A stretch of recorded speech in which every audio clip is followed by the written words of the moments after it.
사랑하는 아버지 하나님 감사합니다. 하나님 오늘도 좋은 날 되게 해주시고 좋은 날 되게 해주셔서 감사합니다. 주님의 늘 주님과 함께 하는 시간이 되어 왔습니다. 아버지 도와주시고 마땅한 길로 인도해주세요. 예수님의 이름으로 기도합니다. 아멘. 아멘. 아멘. 자, 바른 길로 인도함을 또 받는 시간을 한번 만들어 보도록 하겠습니다. 자, 전에랑 좀 화면이 달라졌죠? 제가 PPT 화면 속으로 들어가지 않고 여기서 그냥 할게요. 네. 이게 보니까 이렇게 하면은 펜을 쓸 수가 있어. 펜을 쓰면은 항상 내가 이렇게 했을 때 좀 어디 하는지 좀 그거를 잘 안 보였잖아. 어느 글씨인지. 이거 하면 펜을 쓸 수 있더라고. 자, 그래서 자, 오늘의 시편을 한번 읽어보도록 하겠습니다. 자, 오늘은 시편 42편이에요. 아주 유명한 시편. 자, 우리 같이 한번 읽어보도록 할게요. 한 절씩 돌아가면서 읽어볼게요. 제가 1절, 동준이가 2절, 진이가 3절 이렇게 돌아가겠습니다. 하나님이여 사슴이 시냇물을 찾기에 갈급함같이 내 영혼이 주를 찾기에 하니이다. 내 영혼이 하나님 곧 살아계시는 하나님을 갈망하나니 내가 어느 때에 나아가서 하나님의 얼굴을 배울까. 사람들이 종일 내게 하는 말이 내 하나님이 어디 있느냐 하니 내 눈물이 주야로 내 음식이 되었도다. 내가 전에 성의를 지키는 무리와 동행하여 기쁨과 감사의 소리를 내며 그들을 하나님의 집으로 인도하였더니 이제 이 일을 기억하고 내 마음이 상하는도다. 내 영혼아 내가 어찌하여 낙심하여 어찌하여 내 속에서 불안해하는가. 너는 내 하나님께 소망을 주라. 그가 나타나 도우심으로 말미암아 내가 여전히 찬송하리로다. 내 하나님이여 내 영혼이 내 속에서 낙심이 되므로 내가 요단 땅과 헤르몬과 미살산에서 주를 기억하나이다. 주의 폭포 소리에 깊은 바다가 서로 부르며 주의 모든 파도와 물결이 나를 휩쓸었나이다.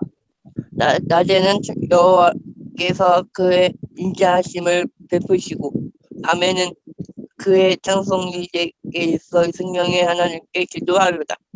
내 반석이신 하나님께 말하기를 어찌하여 나를 잊으셨나이까. 내가 어찌하여 원수의 압제로 말미암아 슬프게 다니나이까 하리로다. 내 뼈를 찌르는 칼같이 내 대적이 나를 비방하여 늘 내게 말하기를 내 하나님이 어디 있느냐 하도다. 내 영혼아 내가 어찌하여 낙심하며 어찌하여 내 속에서 불안해하는가. 너는 하나님께 소망을 두라. 나는 그가 나타나 도우심으로 말미암아 내 하나님을 여전히 찬송하리로다. 아멘. 자, 우리 시편 42편은 엄청나게 유명한 시편이죠. 이거 사슴이 시냇물을 찾기에 갈급함같이 내 영혼이 주를 찾기에 갈급하나이다. 자, 이 시편을 우리가 전체적으로 이렇게 11절까지 봤을 때 이런 구조를 볼 수가 있어요. 앞에는 어떤 애가, 우리 이제까지 말하는 그런 애가와 후렴, 그러니까 5절하고 11절이 후렴이지, 후렴. 우리 노래 같은 데 보면 1절하고 후렴하고 2절하고 후렴하고 이렇게 하잖아요. 그것처럼 1절부터 4절까지 애가, 그리고 5절이 후렴이야. 내 영혼아 내가 어찌하여 낙심하며. 그리고 11절도 똑같은 보라색, 분홍색으로 똑같이 나오죠. 여기 거의 구절이 거의 똑같아요. 거의 일치하는 이런 구절로 우리가 볼 수가 있는데, 성경 혹시 42편 이 전에 읽어봤었던 적이 있어? 둘 다? 네. 시편 42편? 이런 구조, 혹시 이런 구조로 되어 있다는 것도 알고 있었어? 아유, 전혀 몰랐어요. 이게 자세히 보니까 또 이렇게 똑같은 구절이 이렇게 나오지? 1절, 5절, 또 6절, 11절 이렇게 이런 것처럼. 동준이도 좀 재밌지, 신기하지? 이게 네. 이런 식으로 나온다는 게, 그러니까 이 시라는 게 어떻게 보면은 찬양이라고도 진짜 말할 수 있는 것 같아, 그지? 네. 1절 후렴, 2절 후렴 이런 식으로. 자, 그래서 시편 우리 42편에 한번 내용을 한번 알아보도록 하겠습니다. 자, 여기 보면 원래는 이 시편이 42편하고 43편이 하나의 함께 봐야 하는 시편으로 볼 수가 있어요. 그 이유가 뭐냐면, 자, 시편 42편과 43편은 원래 하나의 시였다고 학자들은 이야기해요. 왜냐하면 왜 그럴까? 이게 왜 하나라고 사람들이 봤을까? 하나의 시편이 지금은 42, 43으로 이 두 편으로 나눠져 있는데 왜 하나라고 봤냐면 후렴구 때문에 그래. 후렴구. 시편 42편 5절, 아까 우리가 봤던 이 5절 내 영혼아 내가 어찌하여 낙심하는가, 이거와 11절에 내 영혼아 어찌하여 여기와 그리고 지금 시편 43편 우리 성경을 한번 좀 찾아볼까요? 시편 43편 우리가 43편은 뭐 제대로 그러니까 43편은 우리가 하지 않을 건데 43편 5절 보세요. 5절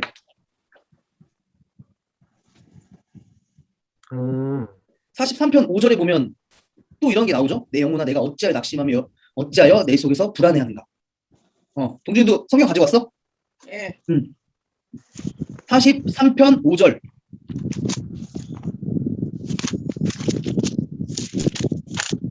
30, 이거 뭔 소리지? 동준이 형 바람 소리 같은 거 나는데? 43편 40, 3편 5절 5절. 네. 거기 보면 아까 동준이가 어떻게 하다 보니까 동준이가 같은 거 후렴을 2번을 읽었더라고. 동준이가 이걸 읽었잖아. 내 영혼아 어찌하여 낙심하며 어찌하여 내 속에서 불안해하는가. 네. 자, 그리고 43편 5절에 보면 한번 거기 또 읽어줄래? 똑같은 게 또 나오지? 43편, 5절 43편이요? 어. 네, 맞아요. 그지? 내 영혼아 내가 어찌하여 낙심하며 이게 또 나오지. 예. 그러니까 여기 보면 42편 5절하고 11절하고 43편 5절 이 세 개의 후렴구 때문에 이게 원래는 하나의 시다. 이렇게 사람들이 봤었던 거야.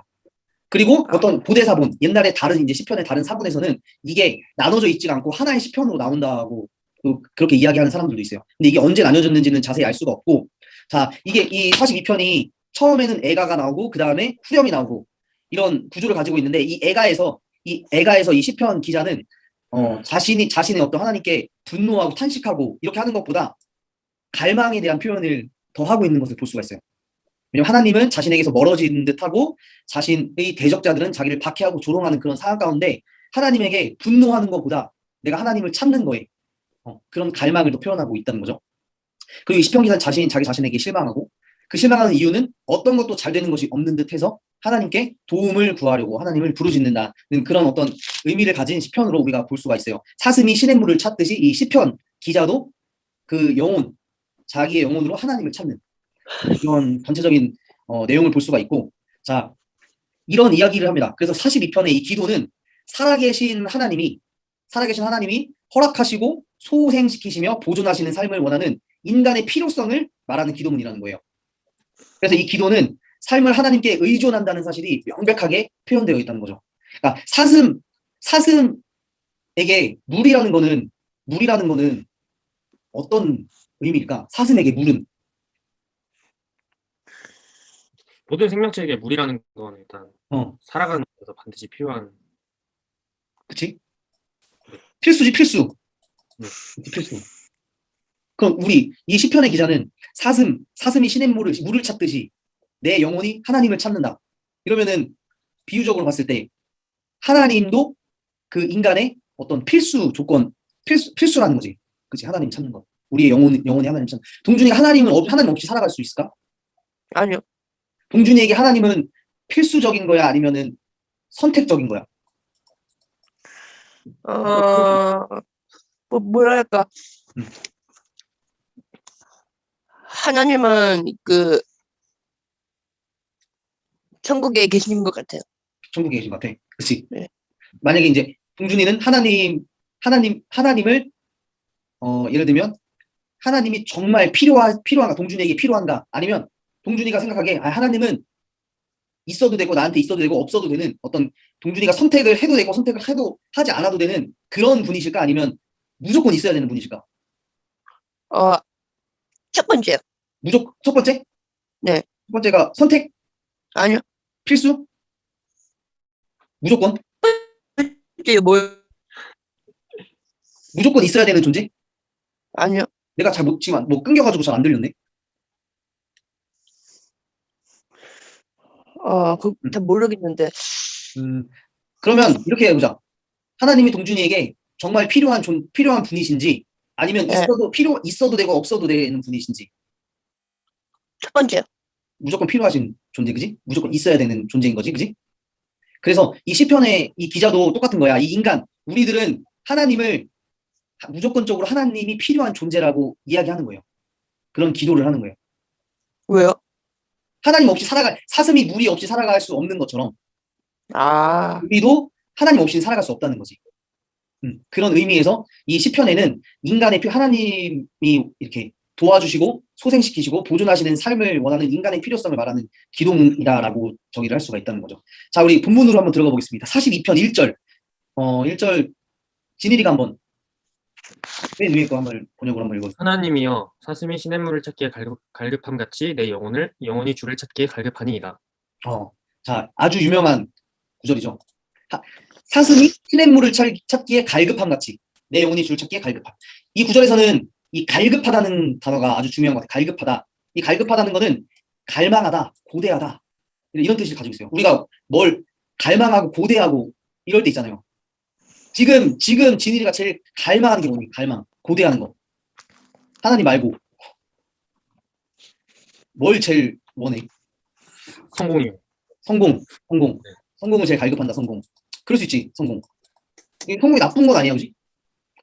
동준이는 지금 뭘 제일 원해? 어떤 걸로요? 살아가면서 지금 순간에 가장 원하는 네. 게 뭐가 있을까? 음, 진일이는 성공이래. 성공했으면 좋겠대. 잘했으면. 저는 실패하면서 성공하는 거예요. 실패하면서 성공하는 거. 실패를 네. 뛰어넘는 실패를 거듭하면서 성공으로 가는 거. 네. 자, 여기 보면 그렇죠.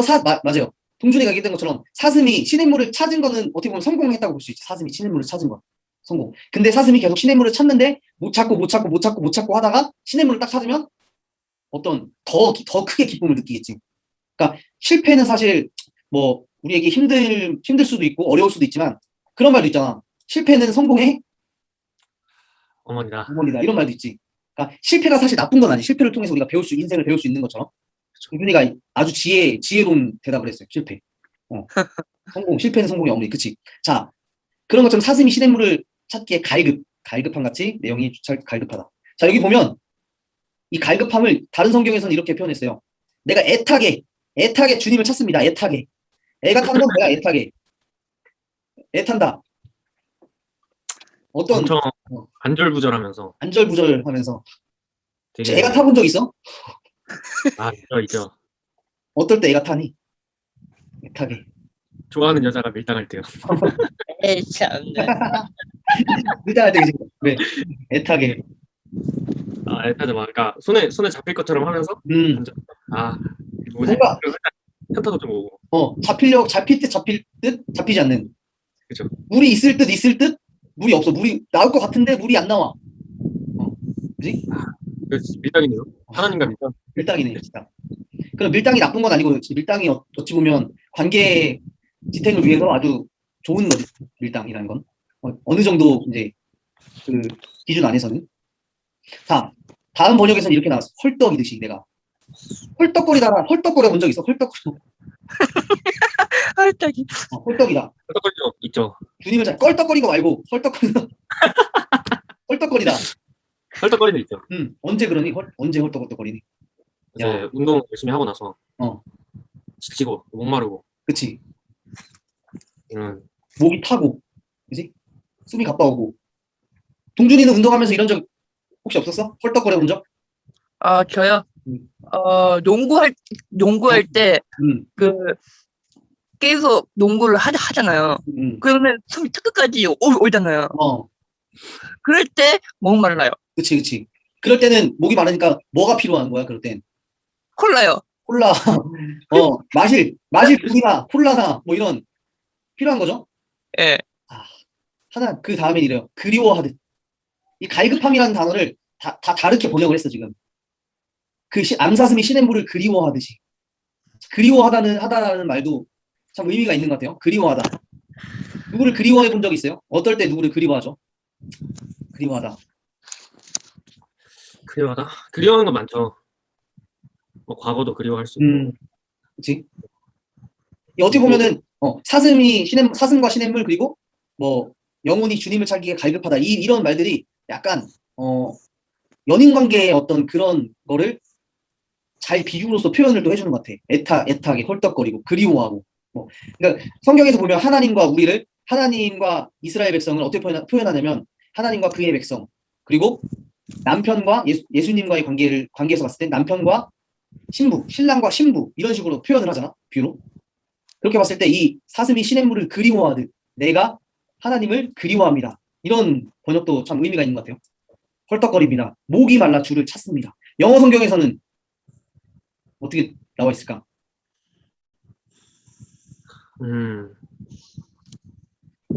어가 음, 어가시라는 말이 굉장히 많이 나오네요. 어, 근데 되게 그 좀 뭐라 해야 되지? 이거, 그 좀 이게 되게 음.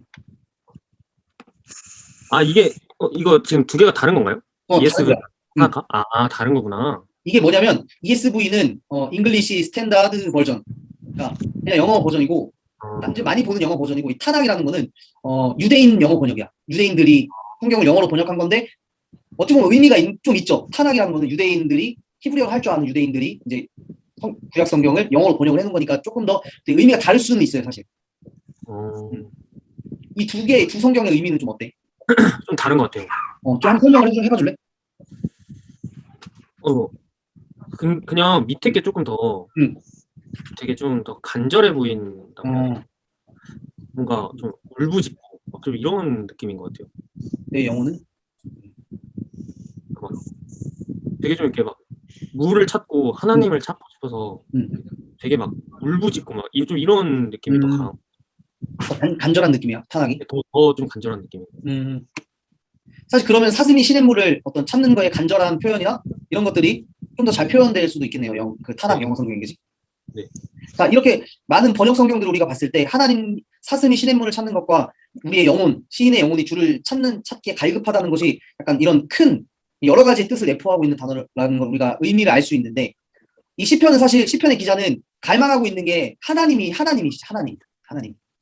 자, 근데 우리가 아까 이야기했던 것처럼 사슴에게 시냇물은 선택일까 필수일까? 사슴에게 시냇물이라는 것은 필수죠, 필수. 필수지, 필수. 사슴이 사실 시냇물이 없으면 물이 없으면 살아갈 수 없잖아. 그렇죠, 그렇죠. 그런 것처럼 시냇물이 사슴에게 필수인 것처럼 우리에게도 시편의 기자에게도 그리고 우리 뭐 진인이나 동준이나 나에게 우리에게도 필수라는 거예요. 하나님 필수. 그런 구절로 우리가 볼 수가 있고 자 2절 한번 보겠습니다. 동준이가 한번 2절 한번 읽어줄래? 맨 위에 거? 안 보여요. 누워서 보니까 안 보이지?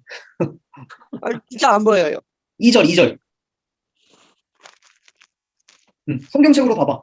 시편 42편 2절. 네. 음.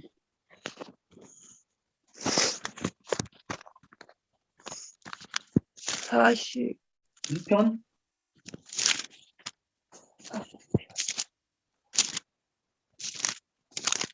42편이죠. 2절. 음. 내 영혼이 하나님과 살아계시는 하나님을 갈망하나니 내가 어릴 때 나가서 하나님의 얼굴을 배울까. 아멘. 2절에서도 보면 1절에서 이제 사슴의 비유에서 이렇게 이야기했다면 2절에서는 이 시편이 자기가 그렇게 얘기하고 있어. 나의 하나님, 내 영혼이 살아계시는 하나님을 갈망한다. 생명을 주시는 나의 하나님, 당신이 그리워서 목이 탑니다. 이렇게 번역을 했어요. 또 살아계신 하나님을 갈망합니다. 제 생명의 하나님, 나에게 생명을 주시는 하나님. 하나님이 없으면 우리가 생명이 없다는 거잖아. 내 생명의 하나님이라는 표현을 그지? 목말라 합니다. 살아계신 하나님, 내가 목말라 합니다. 갈급하다라는 갈증나다 뭐 이런 뜻이잖아요. 자, 영어 성경에서는 어때요? 근데 이게 굉장히 다른 것 같아요. 그래요? 이거 타낙 버전이 음. 되게 좀 저게 맨 위에 있는 NTRV 저게 지금 저희가 보는 성경이죠. 개혁개정. 저거랑 좀 비슷한 것 같아요. 그러니까 여기서 막 여기는 생명을 주시는 나의 하나님이라고 돼 있잖아요. 근데 저런 표현하고는 조금 안 어울리고 그러니까 되게 살아계시는 나의 하나님을 내 영혼이 되게 갈급해하고 리빙 가시라고 하네. 네, 그러니까 살아있는 하나님을 되게 이렇게 좀 이렇게 꾸며주려고 하는 것 같아요. 그리고 여기는 조금 더 미래적인 게 있으면 위에 거는 조금 더 살짝 기약적인 느낌? 그러니까 언제쯤 할 수 있을까 하는 그 좀 의문적인 느낌? 뒤에 거? 위에 거요. ESV가 ESV에서? 네, 조금 더 그러니까 되게 내가 언제쯤 하나님을 뵐 수 있을까요? 하는 좀 그러니까 되게 기약적인 느낌이면 이때 타나악 성경은 조금 되게 미래적이고 내가 그러니까 조금 더 의지적인 것 같아요. 어, 조금 더 확신에 찬 확신에 느낌. 찬. 그런 느낌인 것 같아요. 여기 보면은 한글 성경에서도 보면은 거의 이제 다 이제 물음표로 보통 물음표로 다 번역이 됐네, 그죠?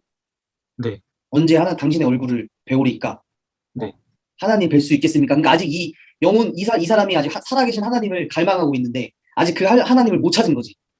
네. 못 찾아서 언제 하나님 얼굴 뵐 수 있습니까? 사슴이 시냇물을 찾는데 아직 못 찾았는데 언제 시냇물을 찾을 수 있습니까? 라고 하는 것처럼 이 시인도 동준이처럼 계속 아까 얘기했던 것처럼 계속 실패를 하는 거야. 음, 실패를 한 100번 하고 나니까 도대체 언제 내가 하나님의 얼굴을 보고 성공할 수 있습니까? 라고 이야기할 수도 있겠죠. 그죠? 자, 그런데 타락이라는 성경에서는 뭔가 확신에 찬 걸로 내가 지금은 하나님을 이렇게 갈망하는데 하나님을 뭐라고 해야 되죠? 어떻게 번역할 수 있을까? 하나님을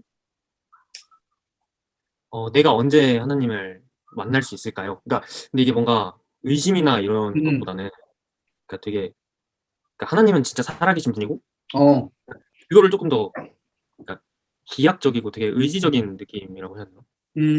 그치 조금 더 이렇게도 볼 수 있겠네. 네, 그러니까 의지, 여기 보면 다른 어, 성경들은 다 물음표인데 음, 그건 아니잖아요. 그치. 그런 차이점인 것 같아요. 그치. 야, 이거 물음표와 느낌표의 어떤 그거네. 네네네. 한 끗 차이인데 네. 물음표는 사실 좀 이렇게 의문을 할 수 네. 있고 느낌표는 뭔가 이렇게 좀 더 확실한 확고한 그지? 네. 이렇게 볼 수 있겠네. 어떻게 보면은 타락 성경에서는 내가 힘들지만 하나님 계시다는 걸 전제하고 있는 거야. 좀 그런 의심하는 것이 아니라. 자, 그런데 왜 이렇게 시편 기자가 왜 이렇게 하나님을 갈망하고 왜 하나님을 그리워서 목이 타고 하나님을 찾고 싶어 하냐면 사슴이 시냇물을 찾기에 뭔가 목이 마르고 힘들어하는 것처럼 이 시편 기자의 상황이 이런 거예요. 시편 기자의 인생은 낙심으로 가득 차 있어, 낙심. 근데 뭐 때문에 낙심하는지는 사람마다 다를 거야, 그지? 우리가 살아가다 보면 낙심할 때가 있잖아. 뭐, 시험을 잘 못 봐서 낙심할 때도 있고, 또 뭐가 있을까? 여자친구랑 헤어져서 낙심할 때도 있고, 그리고 또 부모님께 혼나서 낙심할 때도 있고, 여러 가지 친구에게 배신당해서 낙심할 때가 있고, 그지? 여러 가지가 있을 건데, 이 낙심함이 너무 커서, 원래는 그러니까 사슴이 물이 필요해가지고 하나님을 찾고 시냇물을 찾는데, 이 시편의 기자는 너무 많이 그런 낙심함이 커서 자신의 눈물이 그의 음식이 됐다는 거야. 너무 힘들어서 너무 울었다는 거지. 그건 이제 어렵고 힘들다는 어떤 표현을 하는 거겠죠. 자신의 눈물이 음식이 되었다는 거. 3절 말씀 가서 보면 알겠지만 내 눈물이 나의 양식이 되었다. 이런 고백이 나와요. 그러니까 지금 이 시편의 기자는 사슴을 비유해서 내가 물을 찾습니다. 사슴이 물을 찾습니다. 그런 것처럼 나도 하나님을 찾고 싶어요. 하나님 찾습니다. 물을 얻어야 되는데 아직 하나님을 찾지 못한 사슴과 이 시편 기자는 결국에 이 눈물로 밤을 지새운다는 거예요. 그래서 이 시편 기자의 침울하는 거는 막 우울하고 막 그런 뜻이잖아. 침울함은 그의 일상의 습관적이고 필수적. 하나님이 필수가 돼야 하는데 어떤 침울함이 필수적인 것이 돼요. 그래서 24시간 주야로 눈물을 흘리고. 자, 그런데 이 시편에서는 이 시냇물에서 하나님께 그 사슴이 물을 공급받기를 원하지만 현재는 눈물이 그의 음식이 되고 있다는 거예요. 우리도 이럴 때가 있죠. 하나님에서 먼저 힘을 얻고 하나님 기도 응답을 받고 이렇게 하고 싶은데 응답을 안 해주시니까 너무 내 눈물로 밤을 지새우는 거야. 동준이 그렇게 기대해 본 적 있어? 눈물로. 그런 적은 있을 수도 있고 없을 수도 있죠. 그렇지. 우리가 막 힘들고 이럴 때는 하나님을 찾지만 하나님 찾는 것보다 내 그 눈물로 우리의 어떤 심정이나 우리의 고백이나 우리의 양식이 될 수 있다는 말이지. 또 하나님 필요한 걸 하나님께 부르짖는 것. 그런 거 하나하나를 통해서 하나님께 나아가고 하나님 우리를 만나 주실 수 있다는 거지. 우리 삶에서. 자, 우리 신약 성경으로 잠깐 넘어가 보면 요한복음 4장 말씀에 보면 우리 여러 말씀이 있지만 요한복음 4장에는 다들 잘 아는 말씀이 있어요. 자, 요한복음 4장 한번 좀 찾아봅시다. 요한복음 4장. 이거 다 아는 말씀이야. 설교도 많이 들어갔고. 요한복음 4장이 무슨 말씀이지? 사마리아 여자의 말씀. 그렇지. 예수님이 사마리아 여인과 이렇게 만나서 대화하시는 말씀이 요한복음 4장에 나와요. 근데 이게 무슨 말씀이냐면 제가 제목을 이렇게 달아봤어. 여기는 이 요한복음 4장은 물에 대한 논쟁이야. 물. 사슴이 시냇물을 찾는 것처럼 아, 물에 관한 이야기를 하고 있어요. 뒤에 가면 뭐 예배에 관한 이야기도 하지만 앞부분에는 물에 대해서 이야기를 해요. 여기 보면 이제 간단하게만 제가 노란색으로 이렇게 스토리를 정리해 보자면 어쨌든 예수님이 사마리아의 길로 이제 지나가실 때 4절에 보면 사마리아를 통과해서 간가. 자, 근데 원래는 유대인들은 사마리아를 가는 것을 꺼려 했어요. 사마리아라는 지역이 있는데 사마리아를 왜 가는 걸 꺼려 했을까, 유대인들이? 혹시 들어봤어요? 사마리아가 사마리아가 되게 천하다고 생각했어요. 어? 사마리아 사람들이 되게 천하다고 생각했어요. 편하다고? 동준이는 어떻게 생각해? 사마리아 사람들 들어봤어?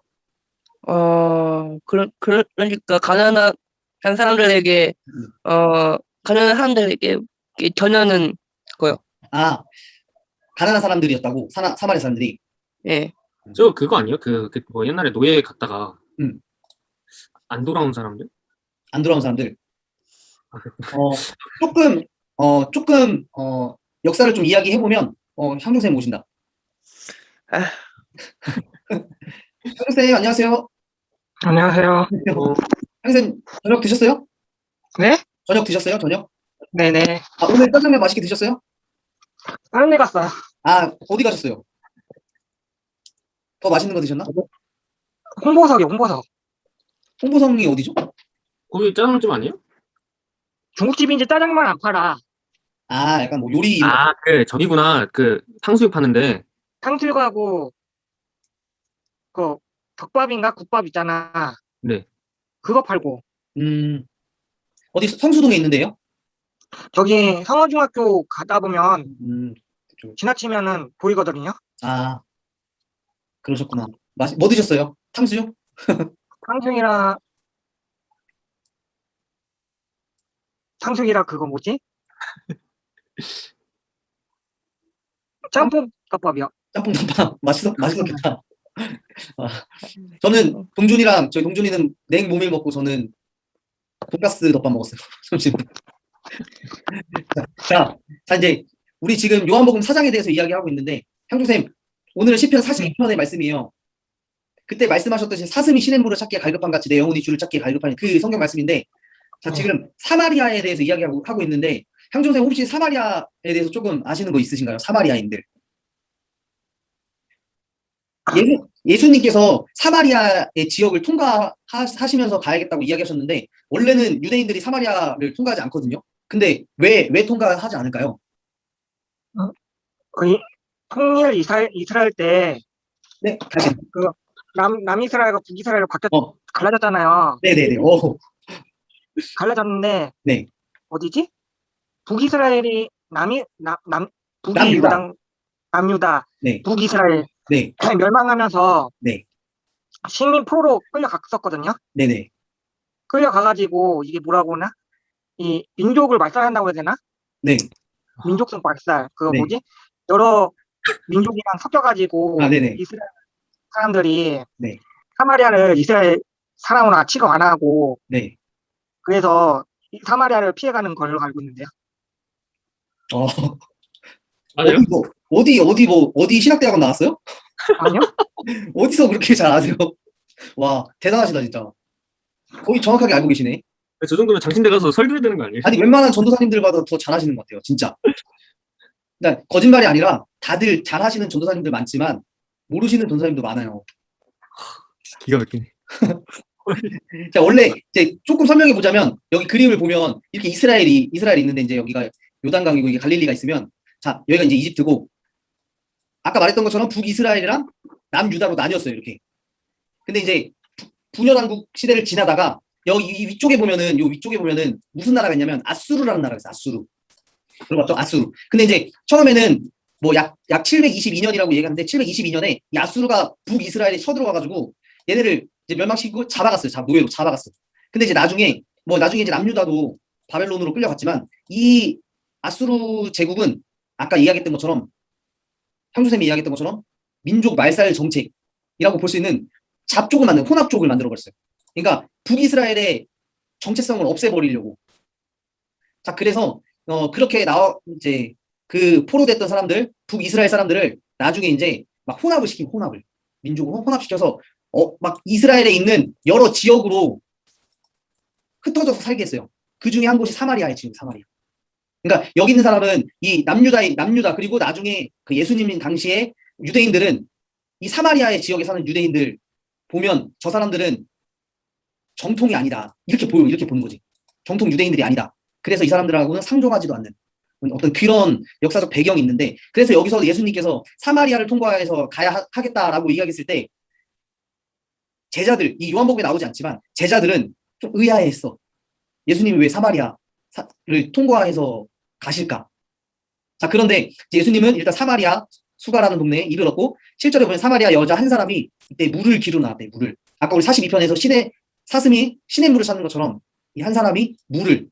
자, 그런데 9절에서 이렇게 이야기하죠. 사마리아 여자가 이르되 당신이 유대인으로서 어찌 사마리아 여자인 나에게 물을 달라고 하니까 이는 유대인이 사마리아인과 상종하지 아니함이로라.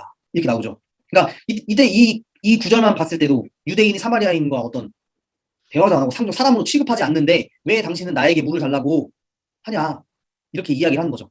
그리고 나서 여러 가지 대화가 있고 이제 예수님이 이렇게 이야기하시죠.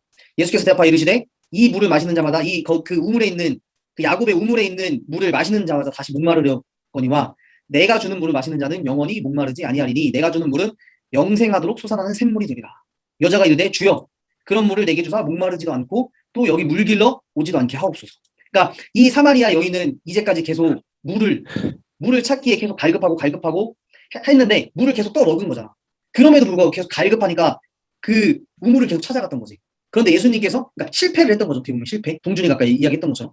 그런데 예수님을 만나서 예수님이 주는 생명의 물을 받으면, 그 물을 먹으면 내가 영원토록 목이 마르지 아니할 것이다 라고 이야기를 하시는 거죠. 예수님이. 이 여자는 어떤 여자였을까요? 사마리아의 여인. 음란한 여자요. 음란한 사마리아. 우리 여기 보면 요한복음 4장에 보면 예수님께서 이렇게 이야기하시죠. 16절에 뭐라고 얘기하시죠? 이르시되 어. 가서 내 남편을 불러오라. 남편이 있나 봐. 남편을 불러오라고 예수님이 말씀하셔요. 그런데 보면 여자가 뭐라고 대답해요? 대답하여 이르시되 나는 남편이 없나이다. 예수께서 이르시되 내 없다 말이 옳도다. 자, 그러면서 18절에는 너에게 남편 5이 있었고 지금 있는 자도 내 남편이 아니니 내 말이 참되도다. 이렇게 이야기를 하세요. 자, 예수님과 이 여인의 대화를 통해서 보면 이 여자는 아까 진일이가 얘기했던 것처럼 어떤 여자일까? 행실이 바르지 못한. 행실이 바르지 못한 여자? 동준이가 생각하기엔 어때? 사마리아 여자가 어떤 여자 같아?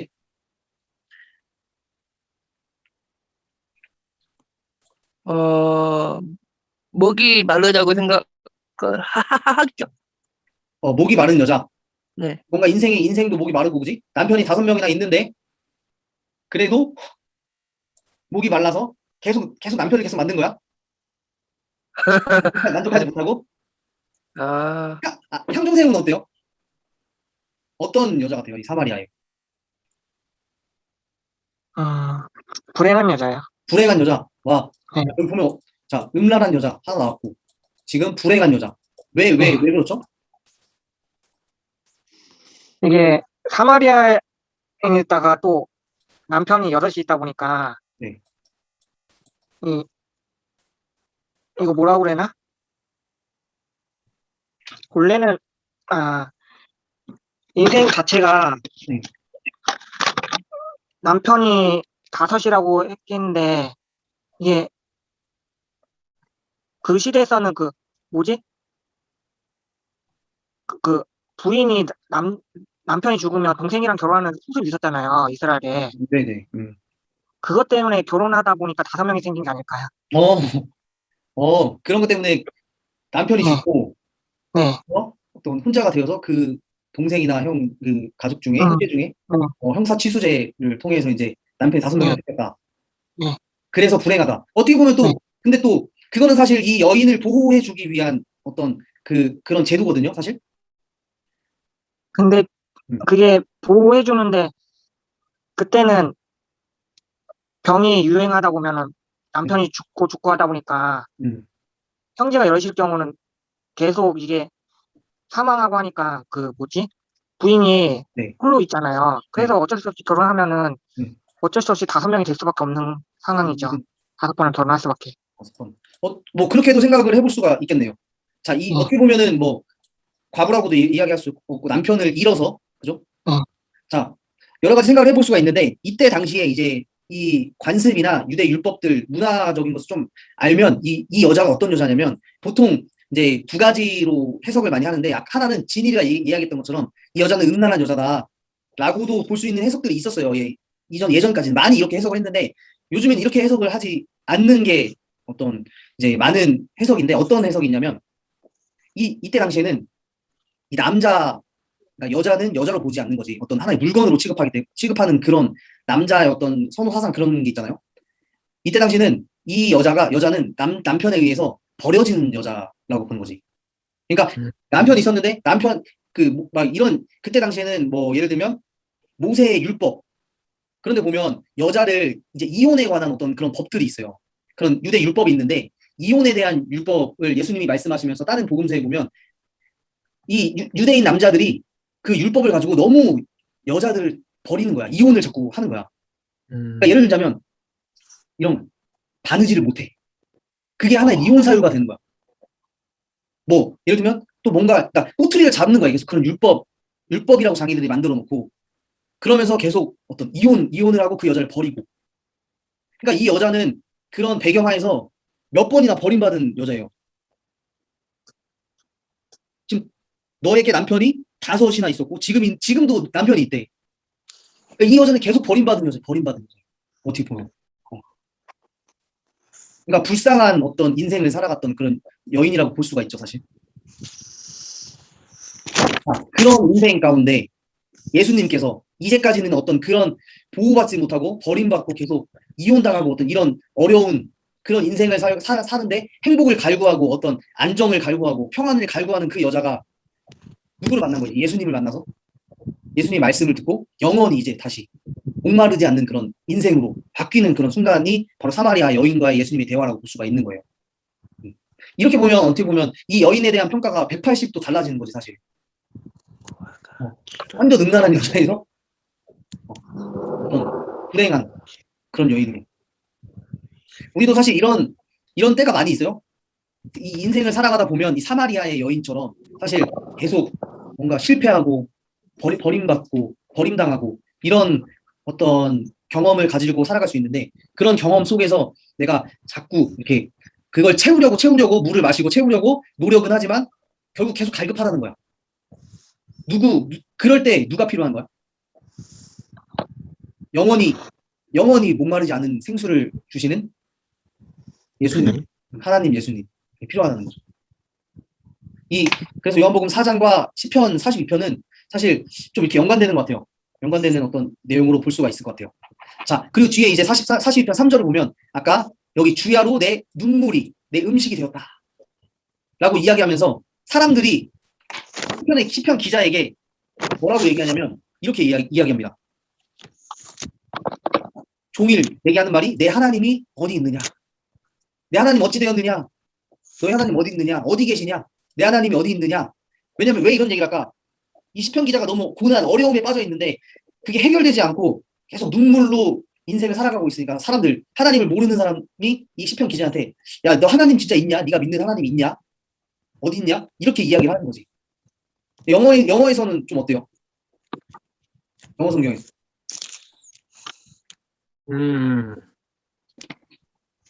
왜 하나님이 어디 있냐?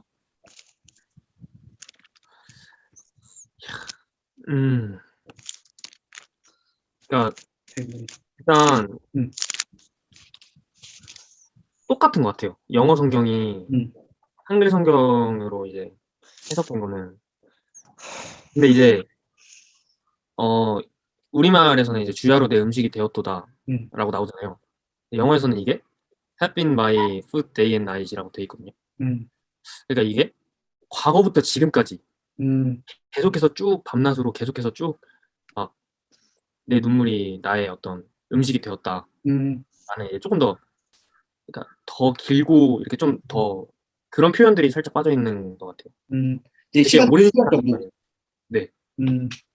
어떻게 보면은 그런 표현이 우리 인생에는 사실 더 맞는 걸 수도 있겠네, 사실. 그지? 오늘 하루의 주야로 하루 내가 우는 게 아니라 밤낮 그렇게 울부짖은 게 아니라 과거부터 지금까지 오랜 시간 동안 그 흘린 눈물을 통해서 그게 내 음식이 되었다라고 보는 게 어떻게 보면은 전체적인 문맥을 봤을 때도 조금 더 뜻을 잘 우리가 알 수 있게 해주는 그런 번역일 수 있겠네요, 그죠? 자, 그런데 중요한 건 뭐냐면 동준아, 혹시 네. 동준이는 친구들이나 아니면 동준이 알고 있는 사람들한테 네가 믿는 하나님이 어디 있어? 라고 이런 식으로 얘기 들어본 적 있어? 아니요. 그렇게 들어본 적은 없어? 예. 하나님, 그냥 제가 같이 운동하는 중학생 남자애들 저희 그 간장님이 계시거든요. 근데 하나님을 믿는 간장님이세요. 교회를 잘 다니시는데 그 제가 이런 얘기를 하면은 저희 간장님께서 이렇게 막 하세요. 그 사는 게 아니다. 이렇게 아이고 힘드시다. 혹시 힘드셔서 그지? 예. 사는 게 아니다. 예. 지금 우리가 그렇죠? 사는 게 아니죠. 코로나 때문에. 누가 그런 이야기를 하시더라고. 저희 간장님요. 관장님도 그렇게 이야기하시는 것처럼 지금 코로나가 이제 우리가 거의 2년이 다 돼가잖아. 예. 근데 예전에는 우리가 마스크 끼는 게 되게 답답했잖아.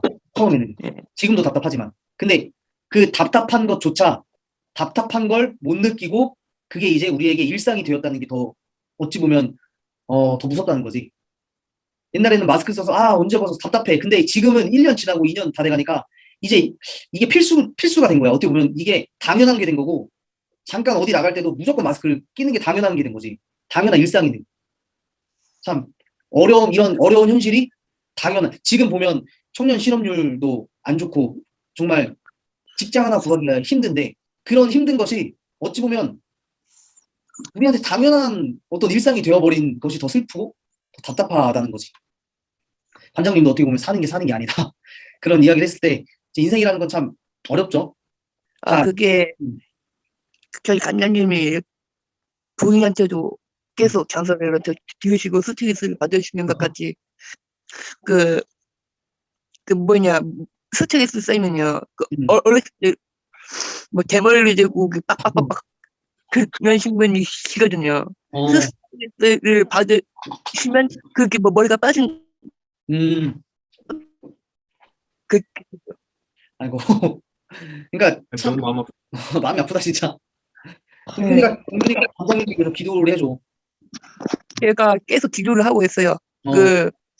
5, 6년 하고 나서 이제 채권을 이제 그만두시고 이제 카페로 하신다고 들었어요. 그렇구나. 네. 어렵지. 힘든 내용이다 참. 자, 그 분도 하나님을 믿지만 그렇게 힘들다고 고백하면서 살아가는데 사실 그지? 예. 그런데 그분은 하나님을 아시니까 하나님을 알고 믿기 때문에 힘들어도 이제 그 믿음을 가지고 인내하며 살아가는데 하나님을 모르는 사람은 그렇게 힘들 때 정말 극단적인 선택을 할 수도 있고, 그지? 하나님 믿는 사람도 마찬가지인데. 저희 간장님도 저한테 계속 기도를 자꾸 저한테 얘기를 하시고 계세요. 근데 저도 계속 기도를 해드리고 있는데 저희 간장님은 기도를 하지는 않으세요. 관장님도 기도를 하실 거야. 뭐 마음속으로라도 동준이 안 보는 곳에서 기도를 하시겠지, 관장님도. 하시지 않을까? 만약에 기도를 뭐 안 하신다면 동준이가 더 열심히 기도를 해줘야 되고, 그지?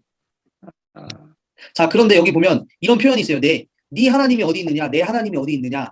그리고 그 관장님은 관장님이 아시는 분들, 관장님의 친구들이나 관장님의 지인분들이 관장님이 하나님을 믿는데도 저렇게 힘들어하면 야, 너가 믿는 하나님이 어디 있어? 너 하나님 믿고 하나님이 잘 이렇게 살게 해주신다고 하는데 너가 왜 이렇게 힘들어해? 왜 이렇게 어려워해? 이런 식으로 이야기할 수 있단 말이야. 하나님 모르는 사람이, 그지? 그런 것처럼 이 내 하나님이 어디 있느냐라는 이 말은 사실 환란에 처해 있는 사람들, 하나님을 믿는 사람, 환란에 처해 있는 하나님 믿는 사람들, 이런 사람들이 다른 사람들에게 부끄러움을 당하는 상황을 표현을 하는 역할을 한다는 거예요. 만약 동준이가 하나님을 잘 믿는데 동준이에게 어려움이 계속 닥치는 거야. 그럴 때 하나님 믿지 않는 동준이 친구들은 야, 너 그거 봐라, 너 잘 안 되고 네가 어렵고 힘든 거 하나님 없어서 그래. 네가 믿는 하나님 어디 있어? 이렇게 이야기할 수 있잖아, 그지? 예. 그런 것처럼 이 시대를 살고 있는 우리 그리스도인들에게 이 시편, 내 하나님이 어디 있느냐라고 이렇게 이야기하는 이 시편은 우리에게 소중한 말씀이 될 수 있다는 거야. 우리가 믿는 하나님 참 살아계시는데 다른 사람들이 우리를 조롱하고 네 하나님이 어디 있냐 이렇게 이야기할 수 있는데 우리는 그 말씀을 항상 기억하고 이 시편을 항상 기억하고 우리 하나님은 계시다라는 것을 반대로 우리 하나님 계시다라는 것을 더 확실하게 믿고 의지하면서 기도하면서 나아갈 수 있는 그리스도인들이 돼야 한다는 거죠. 이런 이야기 진일이는 들어본 적 없어?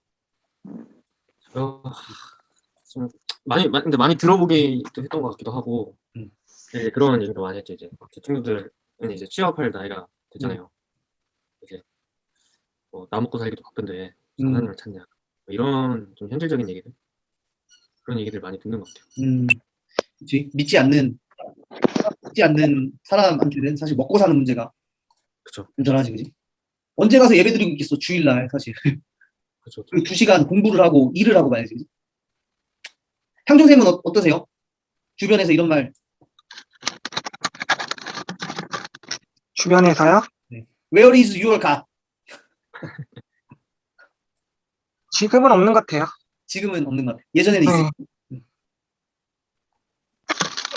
보면은 교회 꼭 지금은 안 다녀도 과거에는 교회를 다녔던 사람들이 네. 있었잖아요. 네. 왜 안 가냐고 물어보면 네. 실망했다고 그러거든요. 교회에 사람들한테. 네. 네. 근데 지금은 모르겠어요. 교회에 실망하고, 교회에 상처받고, 그래서 하나님을 떠난 그런 청년들도 많이 있죠, 사실. 그런 분들에게도 참 하나님이 계시는데, 이렇게 실망하고 상처받고 하면, 사실, 그런 사랑의 하나님이 어디 있냐. 이런 하나님 믿는 교회라면 내가 가지 않겠다. 그렇게 실망할 수도 있거든요. 참, 이 구절 하나가 우리를 돌아보게 하는 말씀이에요.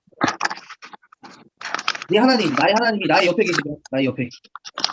자, 42편 5절. 이제 거의 정리를 해보자면, 결국에는 이 마지막 구절에서는, 이 5절에서는 내 영혼아, 이건 스스로가 스스로에게 하는 말이에요, 지금.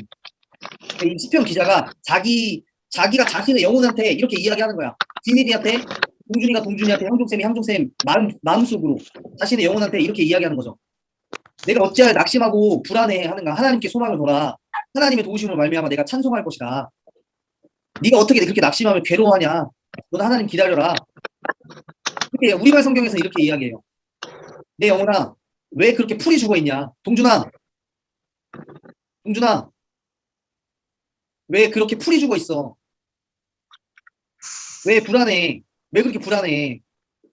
너는 하나님을 바라면 좋겠어. 도와주시는 하나님의 얼굴을 봐. 이렇게 이야기를 하는 거야, 지금. 스스로. 향종쌤, 왜 이렇게 낙심하고 있어요? 왜 이렇게 불안해? 하나님을 기다려, 하나님을. 나를 구해주신 하나님을 찬양하면서 이렇게 스스로 자기한테 이야기를 하는 자기한테. 우리 스스로도 이렇게 고백하면서, 확실한, 의심하는 것이 아니라 확고하게 하나님을 찾는 그런 게 필요하다. 그래서 시편 기자는 스스로에게 하나님, 자기 자신에게 이렇게 이야기하는데 이렇게 얘기해요. 동준아, 진이야, 현동아, 동현아, 왜 쫄아 있냐? 인생에 왜 쫄아 있냐? 이 쫄아 있냐가 찾아보니까 경상도 발언이에요. 왜 겁먹냐? 왜 겁먹어 있어? 왜 풀이 죽어 있어? 중요한 건 뭐예요? 너의 인생 하나님께 소망을 둬라. 답은 하나님이다. 이렇게 이야기하는 거. 자, 그럼 우리 마지막으로 하나님께 소망을 두는 삶은 어떤 삶인가? 하나님께 소망을 둔다는 게 어떤 의미일까요? 하나님께 소망을 두는 게 어떤 삶이에요? 동준은 어떤 거야? 하나님께 소망을 두는 삶이? 네? 하나님께 소망을 두는 삶은 어떻게 살아가는 거야? 그냥 잘 어렵네. 어려워? 지리는 어때? 하나님께 소망을 두는 삶. 이게 저는 이제 이걸 들으면서 떠오르는 게 잠언 16편 9절 딱 그거 있잖아요. 사람이 마음으로 네, 해도 하나님한테 달렸다. 음. 그런 것 같아요. 음. 우리가 뭘 이렇게 걱정을 그냥 이게 원래 그런 의미가 아니겠지만 그냥 어떤 걱정들이 있고 어떤 고민들을 하고 그리고 하고 그러니까 이게 하나님의 일 가운데 정말 도움이 되는 일이라면 도와주실 거야. 이런 느낌이지 않을까. 어떻게 보면 믿음을 가지고 하나님께 맡기는, 모든 것을 맡기는, 그지? 인생을 맡기는 그런 것이 하나님께 소망을 두는 삶이라고 볼 수가 있죠. 형중쌤은 어떻게 생각하세요? 하나님께 소망을 두는 삶은 어떤 삶일까요? 이 소망이라는 단어. 정직하게 사는 거야? 정직하게 사는 거, 네. 인생을 정직하게 살아가는 거. 그럴 수도 있겠네요. 하나님께 소망을. 자, 우리 그럼 성경에서는 하나님께 소망을 두는 삶이 어떤 삶인지 우리가 이것만 알아보고, 하나님께 소망을 두는 삶. 자, 신약 성경에는 이렇게 나와요. 자, 로마서 15장 13절에 보면 이 소망의 하나님, 모든 기쁨과 평강을 믿음 안에서 너희에게 충만하게 하라. 그러니까 하나님께 소망을 두는 삶은 우리의 삶 속에 기쁨과 평강. 지난주에 평안 이야기했잖아요. 선생님 뭐 하시고 계시죠 지금?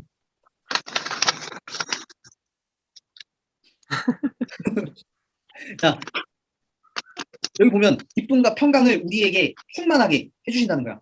그러면 하나님께 소망을 두는 삶, 반대로 이야기하자면 하나님께 소망을 두는 삶은 그 삶이 기쁘고 평안하고 그것이 충만한 삶이 하나님께 소망을 두는 삶이라고 볼 수 있겠죠. 자, 그리고 데살로니가서 4장 13절에 보면, 자, 여기 보면 이 성경은 이제 부활에 관해서 이야기를 하는 그 구절인데, 여기 보면 형제들아 가는 자들에 관한 죽음에 관하여는 너희가 알지 못함을 우리가 원하지 아니하노니 이는 소망 없는 다른 이와 같이 슬퍼하지 않게 하려 함이니라.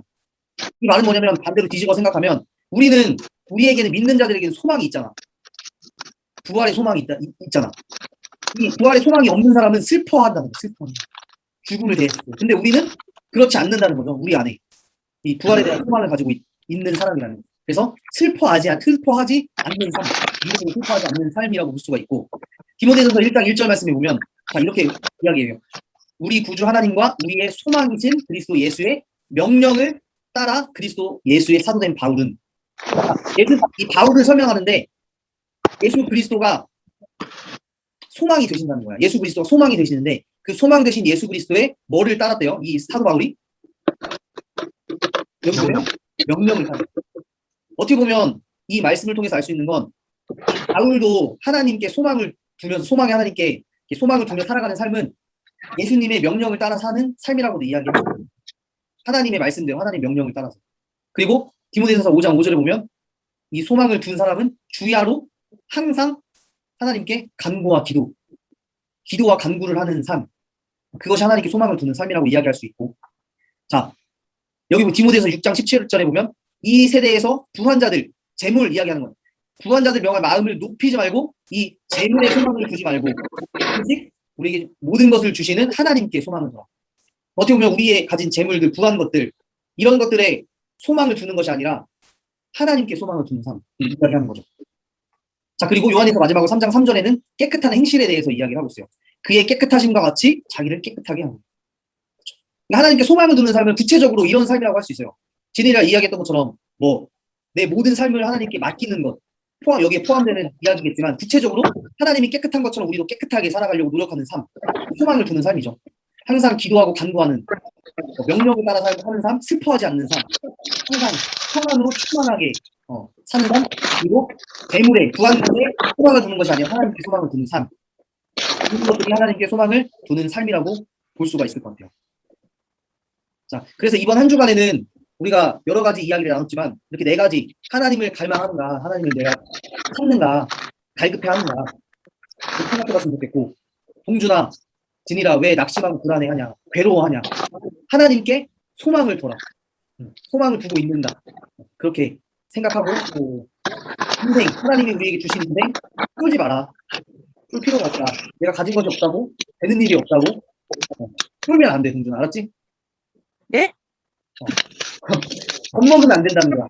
아, 인생을 겁먹으면 살아가면 안 된다는 거야. 우리는 하나님께 소망을 둔 사람들이기 때문에. 그렇지? 그래서 예. 직장에서 선생님들과 뭐 여러 사람들과 관계할 때 선생님들이 뭐 동준이에 대해서 어떻게 평가를 하든 그 평가에 무서워하지 말고 쫄지 말고 동준이는 하나님께만 소망을 두고 의식을 가지고 살아가라는 그런 말씀입니다. 그래서 네, 알겠어요. 한 주간 그렇게 살아가지고 우리 마지막으로 지난주에 우리 약속한 것이 하나씩 있는데 어떻게 잘 실천을 하셨나요? 동준이는 뭐였지 지난주에? 모르겠어요.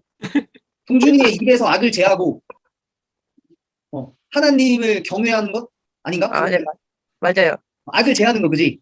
네. 어때? 동준 한 주 살아가면서 동준의 입으로 악을 행했어 혹시? 아니요. 악을 행한 적이 없어? 잘 모르겠지만요. 음. 말로는 아니라고 하지만 음. 행동은 음. 그렇게. 행동은 네. 그렇지. 지난주에 중요했던 게 말이랑 행동은 항상 연결되어 있다고 했지, 그지? 예. 그래서 말로 못해도 말은 아니라고 하지만 행동으로는 어쩔 수 없이 우리가 할 때도 있고, 그지? 예. 그럴 때마다 하나님 생각하면서 다시 회개의 자리로 돌아가는 게 중요한 거죠. 예. 저는 그거 있어요. 늘 하나님을 찬양할 수 있을까? 근데 사실 저는 많이 못했어요. 저번 주에 성경 공부를 끝나고 나서 다음 넘어가는 새벽에 너무 힘들어서 늘 하나님 찬양하기가 힘들더라고. 그러면서 그게 생각이 나더라고. 우리가 성경 공부할 때. 내가 어떤 상황과 환경이 있어도 하나님 찬양하기로 했는데, 하나님께 감사하기로 했는데, 근데 어떻게 보면 하나님 탄식하는 것도 하나님 찬양하는 거라고 본다고 하면, 여러 가지 할 수 있겠죠. 진일이는 뭐였지? 진일이가 경외하는 삶? 맞나? 저 경외하는 거 아닌데? 뭐였지? 저 마음이 따뜻한 좀 그런 온유? 네네네. 진일이는 온유한 사람이라고 했는데, 마지막에 우리가 네 가지 중에서 하나씩 하기로 했잖아. 그게 그거 아니에요? 내가 생각하기로 동준이가 진일이는 하나님을 경외하는 거를 일주일 동안 해보라고 그렇게 냈던 것 같아. 그래요? 그래서 무슨 일을 하든지 하나님을 경외하는 마음으로 살아가려고 노력해보자 이렇게 했던 것 같아. 저는 근데 진짜 해왔어? 한 3일은 그렇게 한 것 같아요. 야, 우리가 항상 작심삼일이잖아, 그지? 작심삼일 하고 또 작심삼일하고 하면 되는 거지 뭐. 3일 하고. 요즘에는 회사에서도 딱 3일 계획만 세우는 회사도 많대. 길게 플랜은 안 짜고 딱 3일 플랜을 딱 짜고 딱 끝내고 다시 3일을 세우고 이게 더 효과적이라고. 그래서 향종쌤은 뭐였죠? 향종쌤? 저요? 네, 향종쌤은 두 번째였는데? 저 강남역 가가지고 그거 얘기하지 않았었나? 하나님 나의 자랑이다였던 것 같아요. 네네. 하나님을 자랑 좀 하셨나요 이번 주에? 글쎄요. 모르겠어요. 머릿속 지우개. 참 저희 넷다 다 똑같은 어떤 부족한 사람들이라는 걸 또 한 번 더 깨닫게 되네요, 그죠? 우리 마지막으로 로마서 3장 말씀을 다 같이 읽고 끝내도록 합시다. 우리의 본질을 한번 다시 한번 상기시키면서 로마서 3장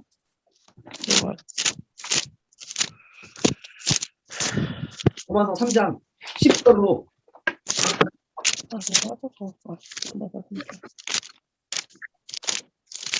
16절이에요? 로마서 3장 10절로 18절까지 말씀인데 우리 돌아가면서 한 절씩 읽고 이게 우리의 본질이야. 우리가 일주일 살아가면서 느꼈잖아. 저부터 읽어볼게요. 저 동준이 그다음 진일이 향종쌤 이렇게 갈게요. 10절 제가 읽을게요. 기록된 바 의인은 없나니 하나도 없으며 깨닫는 자도 없고 하나님을 찾는 자도 없고 다 치우쳐 함께 무익하게 되고 선을 행하는 자는 없나니 하나도 없도다. 잠시만요. 못 찾았어요. 네네. 로마서 3장 13절입니다. 13절이요? 네. 그들의 목구멍은 열린 무덤이요. 그 혀로 속임을 일삼으며 그 입술에는 독사들의 독이 있고 그 입에는 저주와 악독이 가득하고 그 발은 피를 흘리는 대바른지라. 파멸과 고생이 그 길에 있어 평강의 길을 알지 못하였고 그들의 눈앞에 하나님을 두려워함이 없느니라 함과 같으니라. 아멘. 이게 우리 일주일 동안 살아갔던 우리의 모습들이 여기에 담겨 있네요, 그죠? 우리의 입에서 악을 제하라고 했지만 행동에서는 악을 제하지 못하고, 늘 하나님을 찬양하라고 했지만 하나님 찬양하자고 찾지도 않고 깨닫지도 못하고, 하나님을 자랑하려고 했지만 하나님을 자랑하지도 못하고, 그죠? 우리 한 주간 또 살아가면서 우리가 이렇게 부족한 사람으로 살아가지만, 이런 우리의 인간 존재들을 예수 그리스도를 믿는 믿음 안에서 우리를 의롭다고 칭해주시는 그 복음의 메시지를 우리가 기억하면서 한 주간 이제는 하나님을 갈망하고 낙심하지 말고 불안해하지 말고 괴로워하지 않고 하나님께 소망을 두는 그런 한 주로 다시 한번 살아가려고 노력하는 시도를 한번 해봅시다. 그렇게 할 수 있겠죠? 노력 한번 해봅시다. 네. 자, 지금 몇 시죠? 8시 반이네. 자, 그리고 우리가 빨리 코로나가 조금 잠잠해지면 이제 백신도 맞고 그러면 우리가 다시 모일 수 있는 날이 이제 점점 가까워 오는 것 같아요.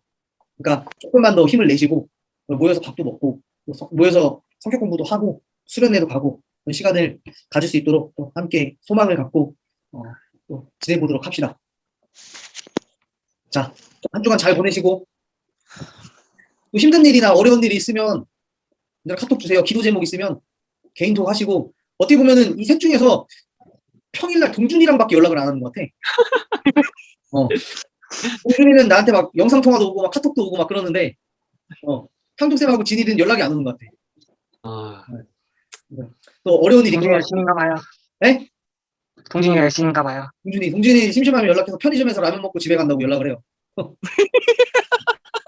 퇴근했다고.